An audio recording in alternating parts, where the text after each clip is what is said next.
রোলেক সাত। আজকে আমি তোমাদেরকে পড়াবো ছুটি কবিতা। কি কবিতা? ছুটি রবীন্দ্রনাথ ঠাকুর। মেঘের কোলে রোদ হেসেছে। কি কথা বলবি বল। তোমাদের বাসায় যে যাবো, আমাকে তোমাদের বাড়ির ঠিকানা বলছো, আর বাসায় গেলে তুমি খাওয়াবে কি? অনেক কিছু খাওয়াবা। কি কি খাওয়াবা বলো শুনি।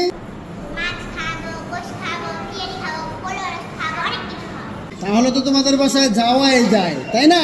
ঠিক আছে, তোমাদের বাড়ির ঠিকানা বলো।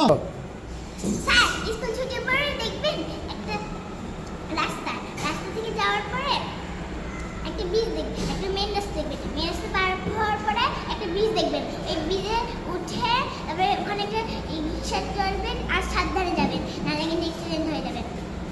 আর ওখান থেকে একটা রিক্সা নেবেন, নাহলে হেঁটেও যেতে পারেন। তারপরে রিক্সা নিয়ে যেতে যেতে যেতে যেতে একটা মসজিদ দেখবেন। মসজিদে যাওয়ার পর থেকে ওখান থেকে একটা গলি আসবেন। চিকেন গলিতে যেতে যেতে যেতে ওখানে একটা পাঁচতলা বাড়ি দেখবেন, সবুজ গেট দেখবেন, ওখান থেকে যাবেন। ভিতরে ঢুকে দেখবেন একটা চারতলা বাড়ি, গেট বাড়াবেন, তখন আমি খুলব।